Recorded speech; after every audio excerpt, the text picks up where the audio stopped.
Will the meeting to order. Would everyone please rise for the Pledge of Allegiance? I pledge allegiance to the flag of the United States of America and to the republic for which it stands, one nation, under God, indivisible, with liberty and justice for all.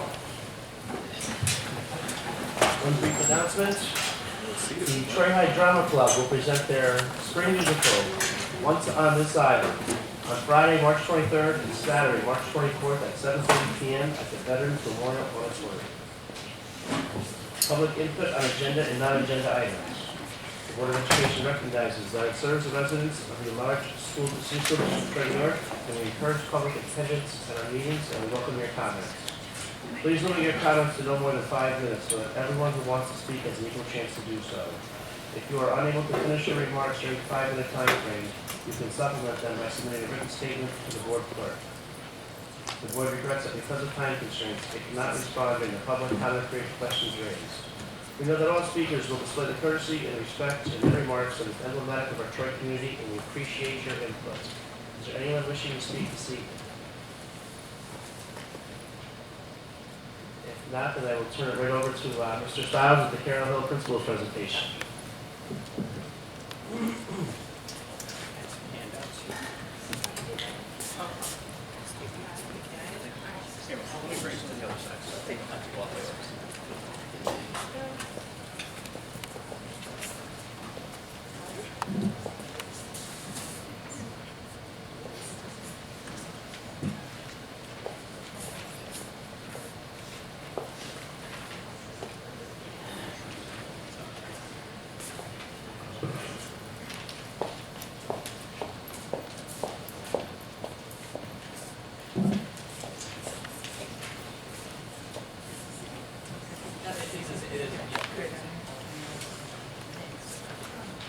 Good evening. Thank you very much for allowing me to present tonight on Carroll Hill.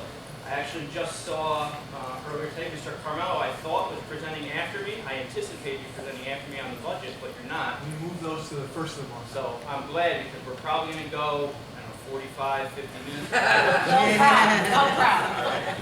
Give me one of these. So I just want to start off first. You got tough competition. Donna Watson's at the table. See if we can beat her. So I always want to start with our mission statement. So our mission here at Carroll Hill is for all students to achieve educational proficiency or higher and to become responsible, contributing individuals in today's ever-changing world. And then from there, we have our 3 building goals.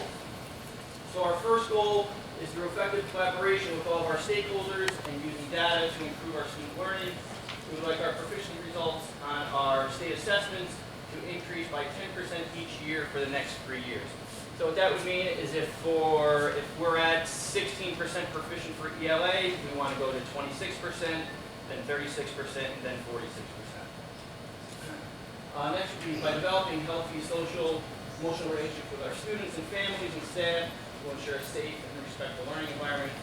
And then we really want to continue to work on building a culture of reciprocal communication where our families and staff are sharing information about curriculum and student learning goals. So I just wanted to start out with our state assessment results, transfer from the last 3 years. This is our percent of students proficient.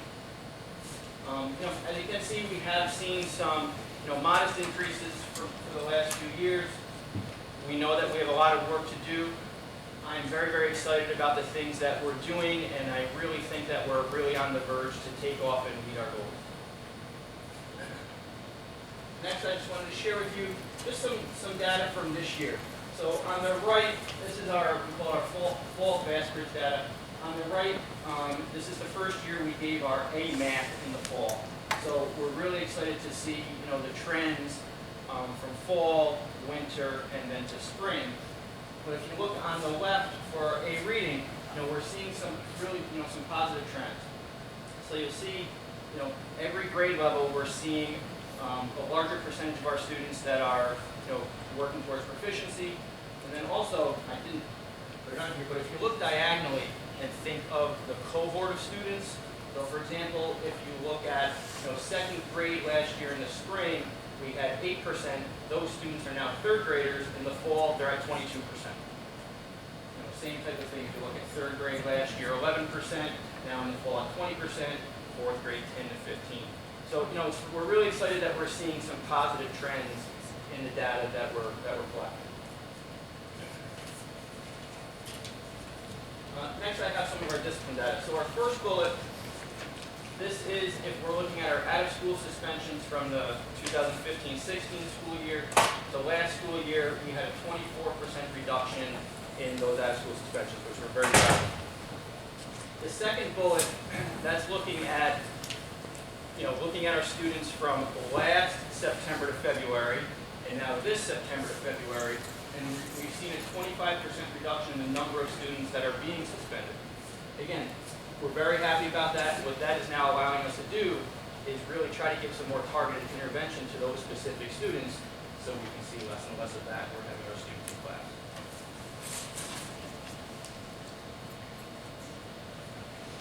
Now some things around our curriculum instruction. So our teachers are continuously engaged in the DFS process. They're using data, giving student feedback to ensure student growth. We have, and I think many of the buildings have this, we call it our multiple measure index, where we're being able to look at our students, the different assessments that they're given, where the students are being successful, where they may have some struggles, and then what we can do in the classroom to address their needs. Something that came directly from our school review from last year we call our parallel instructional norms. So after our review in the spring, our building leadership team sat down and said, what are some instructional norms that we want, practices that we want throughout the building? So we really focused on 5 of those, and that's been our focus all year. We have our coaches doing different professional development around those norms. The learning walks that I'm doing are focused around those norms, and the feedback that I'm giving is also focused around those norms. So that's been a really good thing. We're really excited about that. We're continuing to have our grade level team meetings, and again, from the review, we really have those that are really focusing on the DFS process and what are outcomes from those meetings and how they're impacting teacher planning and students. Our teachers are consistently using data for small group instruction. We have, just like the other elementary schools, really excited about our Lucy Coughlin Students of Study for writing. What that has really helped us do is look at our reading block, and even though we are still using Reading Street as our core, we're kind of taking that same workshop model and integrating that into the reading block as well, which is great. Another thing that I'm really excited about is the technology use that we have here. Our teachers have really embraced technology in their classroom. They're really doing a good job of integrating that into their lessons. 2 things that we were able to purchase this year is Dreambox, which is an online math curriculum. Reading Legs is a reading program. Those both have a home component as well, and the teachers are really doing a good job of integrating that into their lessons throughout the day. Something else that we're really proud of, there's been a lot of work. I don't know if Erin Cheevers is here, but she's worked really hard on our Carroll Hill STEM Days. We're going to be having our second STEM Day, actually this coming Wednesday, a week from today. So if you're not busy and you want to stop by, please feel free to stop by. So again, Technology Department and Erin Cheevers have worked really hard. Our 2 instructional coaches, Ms. Dowd and Ms. Luperco, they've worked really hard in the planning for this. It really celebrates the digital learning. Every classroom, grades K through 5, are going to be engaging in technology throughout the whole entire day. It's an early release day, so it's a little bit shorter, so we kind of take that as kind of a jumping off point. So in that day, we have students, all classrooms have virtual field trips. We have makerspace challenges. Students are doing coding. They're using the Spiros and Dash and Dots. And then Mr. Mariano, I don't know if he's here, but he's been gracious enough to allow a couple of his classes to work with some Carroll Hill classes over the MX 800s. The students are doing demonstrations. Mr. Castles is one of the teachers. Mr. Van Eysen from PTAC, one of the PTAC classes. So we're really trying to incorporate as many different opportunities for the kids. The next we called our Teachers on the Go. So I guess I really want to start by thanking everyone up here, the Board of Education, district office, for really allowing our teachers and myself to go to numerous professional development opportunities. Our teachers are very excited about them. I just listed some here. We're going to different request our professional developments. We've had teachers go to the Greg Tang math workshop. We have teachers going to the Columbia Teachers College for the writing project. Myself and another teacher went to the Ice Skate Conference in Rochester. We just had a team come back from the REACH Cold School Reform Conference. We have a team this Friday that's going to visit a school in New York City that's looking at some promising practices. And then also, again, I want to thank many of my colleagues for allowing teachers from Carroll Hill to go and visit their schools and classrooms to see some of the great things that are going on over there as well, and then bringing that back. Next, I have a really good team that is working really hard with our community and family outreach. Many different things that we're doing throughout the year. So it's kind of a long list here, but we're really excited with many different things. We do monthly talk with the principal. We have our monthly character education morning program. Our teachers are using Class Dojo and Seesaw. Seesaw, our first grade team is really excited about. They've seen some really good interactions with with families over that. It's almost like a Facebook type of thing. Kids are, we've got our first grade teachers. Kids will go and they'll go in the hallway. They'll read a book and record that and send it, and their parents are able to see that and comment back. So there's been some really great things from that.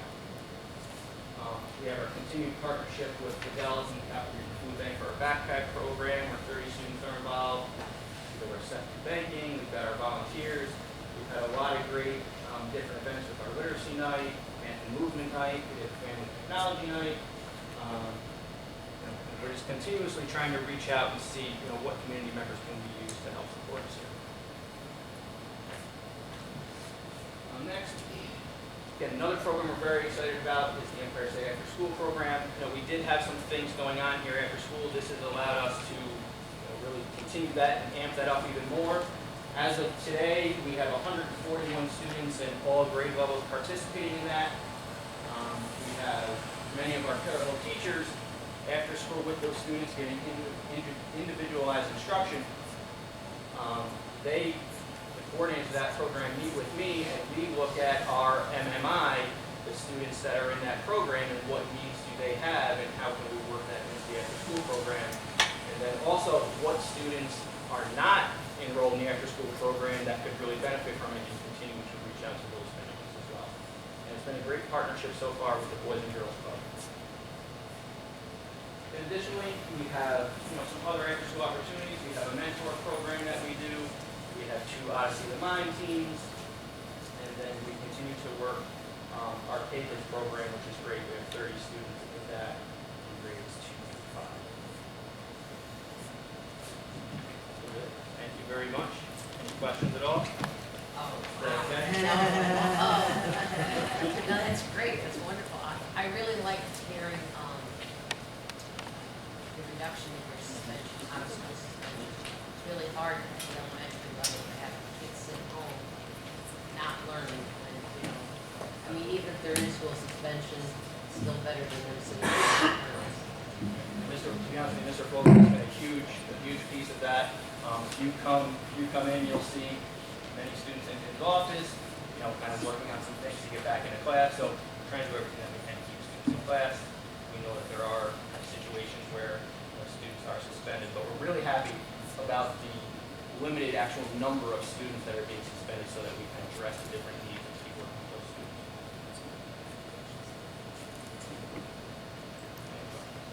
Thank you. Thank you. Great job, Mr. Scott.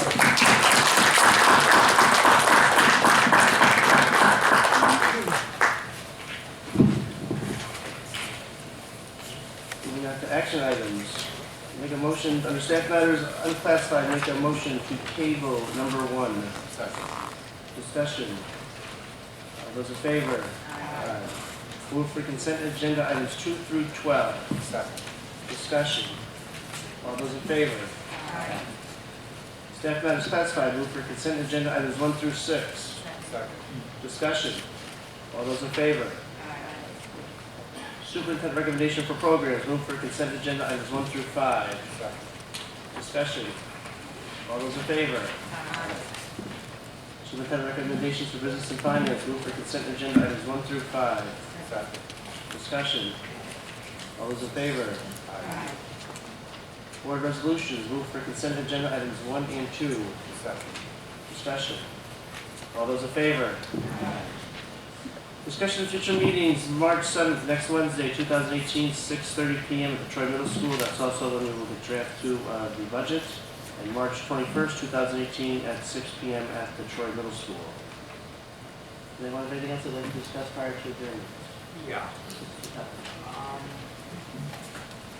We all know what happened 2 weeks ago in Florida. For me, it brings me back to Sandy Hook, which is when that happened, I got very involved in school security. Mr. Carmelo, during his tenure here, has been very involved in it. We've done a lot. Seems like what we've done is to prepare in case of an attack. And we're a lot better than we were. We're having a very advanced drill coming up. Now I'd like to see the district moving forward. We've got a backfield defense going in case of something happening. And I think that we should consider moving forward in talking about possible solutions. Encouraging our students to participate in upcoming, I guess you call them demonstrations or things. There's a wave that's possibly starting that could change some things. You never know, these things could peter out. But I'd like to see the district more involved. There's going to be a rally in Albany on the 21st, I think, the national rally, 24th. Kids are going, there's going to be national movements to have walkouts, and if our students decide to do that, I'd like to see that they not get disciplined for it. This is my own personal feeling. I think we have to encourage this. And that's what I think. Thank you, Michael. So it's probably good to talk about this. Mr. Mariano and I have had several conversations. We actually just received a guidance document from our attorneys and from NISBA separately, but both say the same things, that school districts themselves need to be careful about being too involved in encouraging it and that kind of thing, because what it does is set a trend that the next movement, which you may not agree with personally, we would be not allowed to say yes or no depending on whether we approve of the movement or not. Now, I didn't you have to encourage for that. I said not discipline. Yes, you did. But you said the district needs to be involved and encourage the walkout. So I just want to be careful. We are trying to figure out what we can do. We also have to be careful about our code of conduct, which we are proud to say we implement consistently and fairly. And so, again, if the walkout is going to mean kids are blatantly leaving school without permission, which is a clear violation of the code of conduct, we have to deal with that appropriately. Now, having said that, Michael, I don't disagree with some of the things you were saying, and I started by saying Mr. Mariano and I have had a lot of conversations already. Mr. Cohen, the TTA president, has been involved. We have some good ideas about working with the students, and instead of having just a walkout where students are outside on Burdette, which is obviously a safety hazard depending on how many students decide to go out there, to find an internal location for them, to maybe set up some kind of debate, to maybe set up voter registration tables so that they can really get involved and make a difference.